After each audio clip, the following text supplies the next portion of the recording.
Hello and welcome to the Fire Chief's video message for May 2022. Here at Station 32 with Pete. Welcome, Pete. How you doing today? Chief, good morning. Yep, so a lot of stuff going on.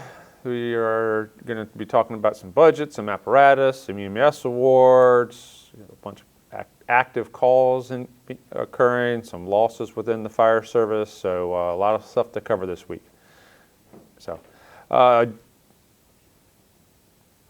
last week, Chief Larry Gaddis passed away, and he's been with MCFRS, Cabot John, Rockville, Glen Echo, Bethesda, Laytonsville, ECC, a whole lot of involvement throughout the organization.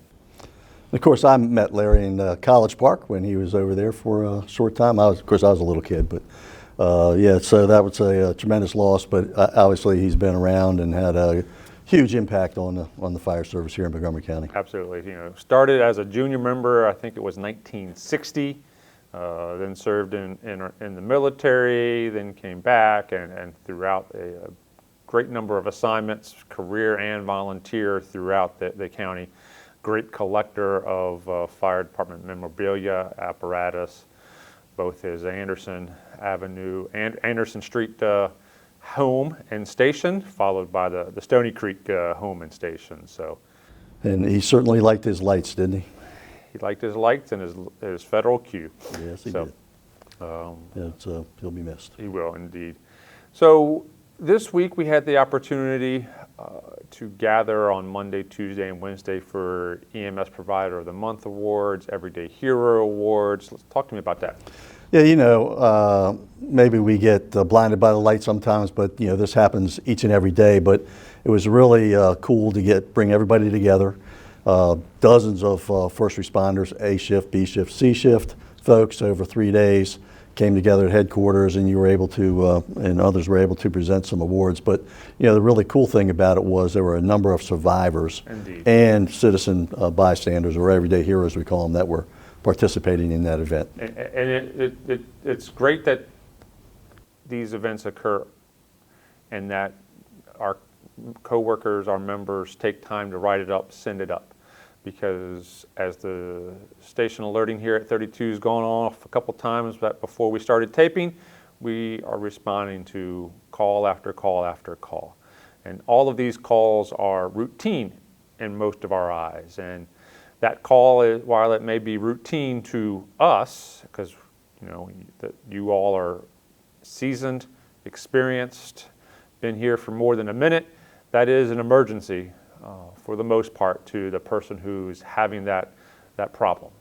And the opportunity to gather, as we said, 3 days, Monday, Tuesday, Wednesday, combination of law enforcement, first responders, health club, everyday citizens, family members that were assisted. And call takers were by amazing call takers who did critical interactions, pre-arrival instructions, worked these folks through CPR in several cases, a lot of AEDs by both bystander along with fire rescue first responder folks, then ALS interventions, ROS, people who were now talking, moving when they were rolled into the ER, people who then after several days in the ICU, returned to and have come out of these medical emergencies relatively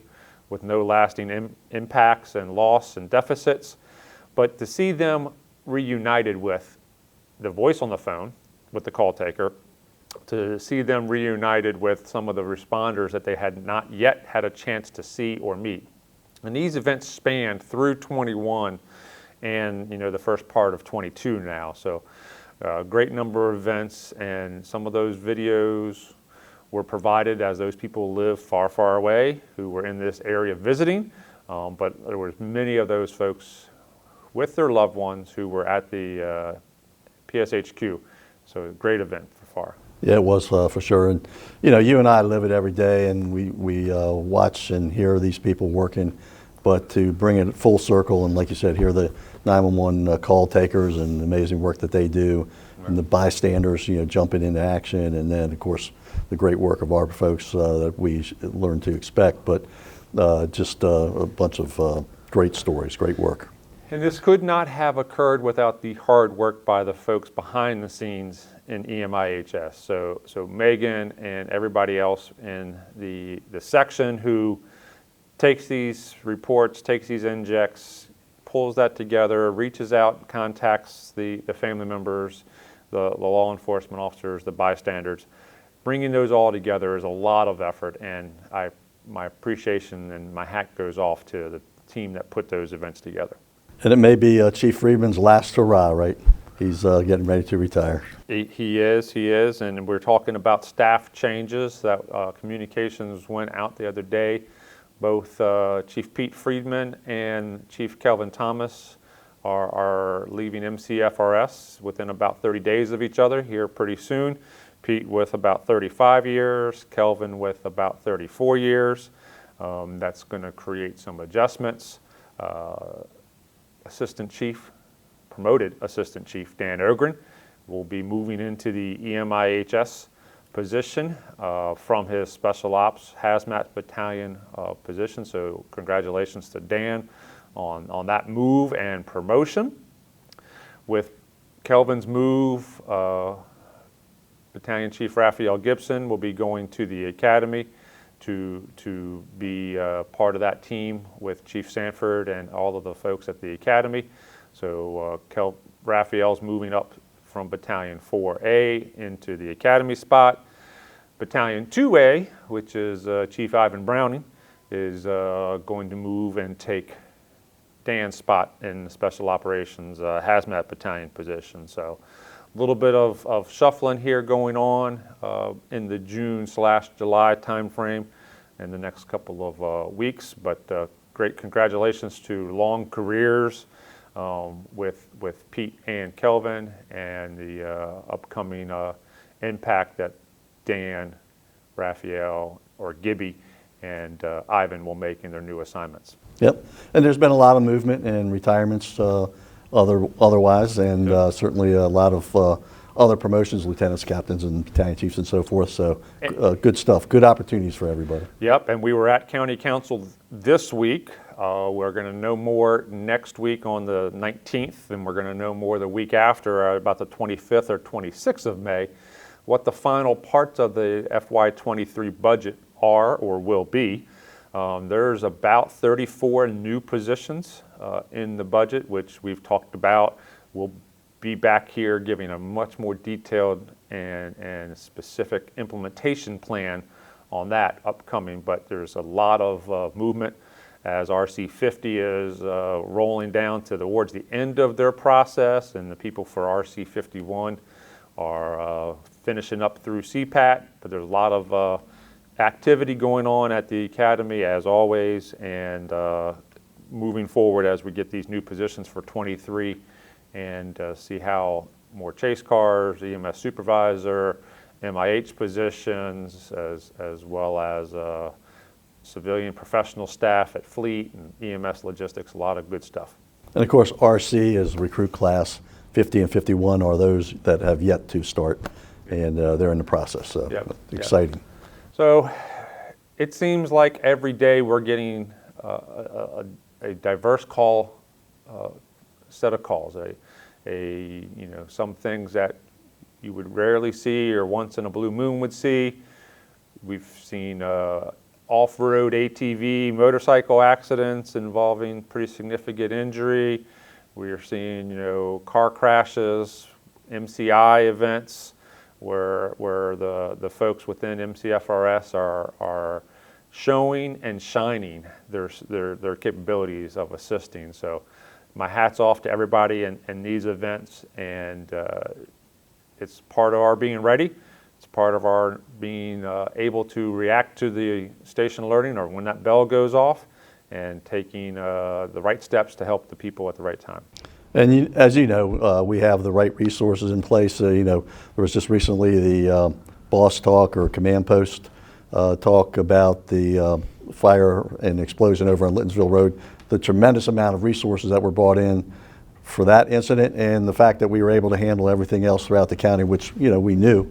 But some of those incidents you were just referring to, the multi-casualty incidents, wrecks, and unusual incidents, we're fortunate to have the resources to be able to deal with them without putting major stress on anything else. Right, and talk about stress and talk about amazing work. I really do think that the boss talk and both the perspective from ECC by Captain Brown, and then when Chief Radcliffe did that from the command post episode, shows a lot of what else was occurring beyond the scene or behind the radio, and how that was balls were being juggled there, and challenges. The crews from 54, 19, 1, 2, 16 on that day did an amazing amount of work, and that is just a testament to the mission, as well as knowing our task and our critical priorities, and tackling that life safety and tackling that, protecting the opportunity for rescues to be made. Yeah, and I had an aha moment too listening to that. Of course, you and I were all wrapped up in the event at Littonsville, and it's like when I heard Chief Radcliffe and the others talk about other stuff going on in communications, you go, oh yeah. So great job by them as always, certainly. Yep. So part of resources is also apparatus, and a lot of good stuff is occurring with that. There's, as we tape this on a Friday, the folks were on their way back from Appleton, Wisconsin, the Pierce plant, where they did final inspections on new Tower 18 and 19. We got some pictures here of that, right? Yeah, and of course we've been waiting for that, for this day or for this time to be coming, so pretty excited about that. But amazing work by leading up to this, which is, of course, is a years-long process for sure. Indeed, and it's this is the first 2 of 5.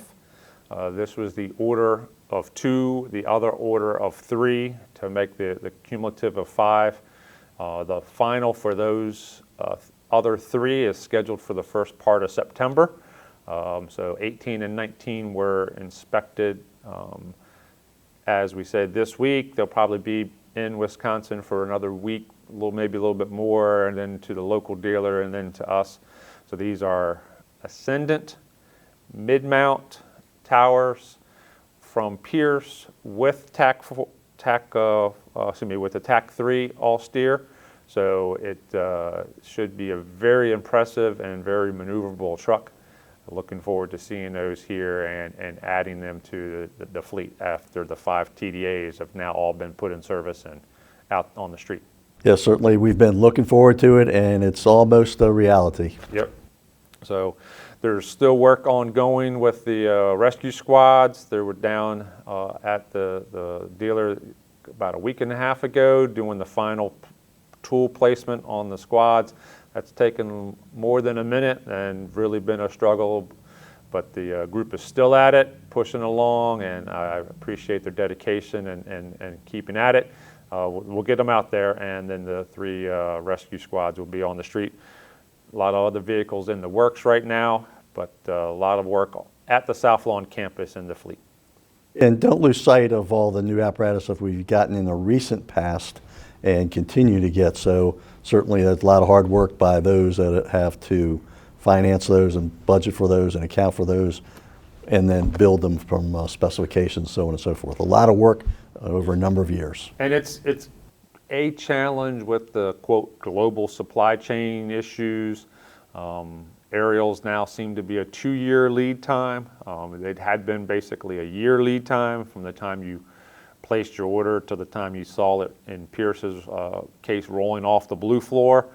So time is going to be added to that production schedule. Also, commercial chassis are becoming more and more difficult to obtain, and that's going to impact our EMS units possibly, as well as the new Tanker 35 that's being purchased. So a lot of issues there that is impacting everybody, and fleet production or apparatus manufacturers is no different. So Yeah, speaking of 35, I drove by the other day and, some good work. Not, the walls aren't up yet, but certainly it looks like it's getting ready to pop out of the ground. So. Yep. So like I said, they're aiming for the summer of 23, so about 12/13 months from today. If they get that thing under roof before this winter comes, they'll be in pretty good shape to not have any weather delays during the winter of 22 to 23. So they have some place to put that tanker. Yep. And the new tower, because 35 is getting one of these new towers as well. So, anything, closing remarks or last points? Well, certainly, we've been busy with responses. Just think about the last couple of weeks, the last month or so, the weather challenges we've had. I mean, we've had fog, we've had floods, we've had cold weather, we've had warm weather, we've had a lot of rain, we've had flooding and responses during all those types of things. Have you had any locust invasions? Not that I'm aware of, but we kept that under wraps. But certainly it's been a challenge, but we're up to that challenge. And as far as also we've had a number of significant fires. That's been the case in point, I guess. So as the weather has broken from April to May, we're definitely starting to see the cold behind us. As COVID is still here, will be here. We're not really driving in on that one in this video.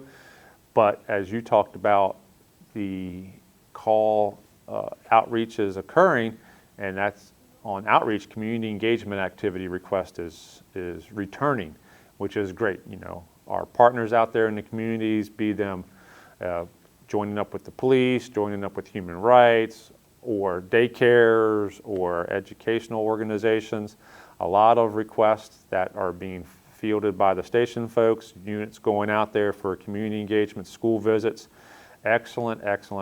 Getting back in the community, getting back with our kids, back to, helping people in these core fire safety awareness, fire safety education, as well as supporting the community in all of their points, as we are a key part in, their community activities. It's probably along those lines, it's probably worth mentioning the Child Passenger Safety Seat program has been busy throughout this, but that has really ramped up of late too, and so they're doing a lot of good work. Also the fire investigators have been busy, and as always, but they've made a couple of arrests here of recent times of a couple juveniles for some fires in Gaithersburg and Rockville area and all that. So a lot of good work there as well. But it's been busy. Indeed. As usual.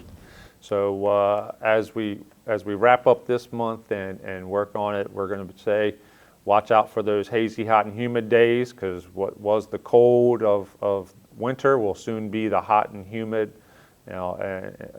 of summertime.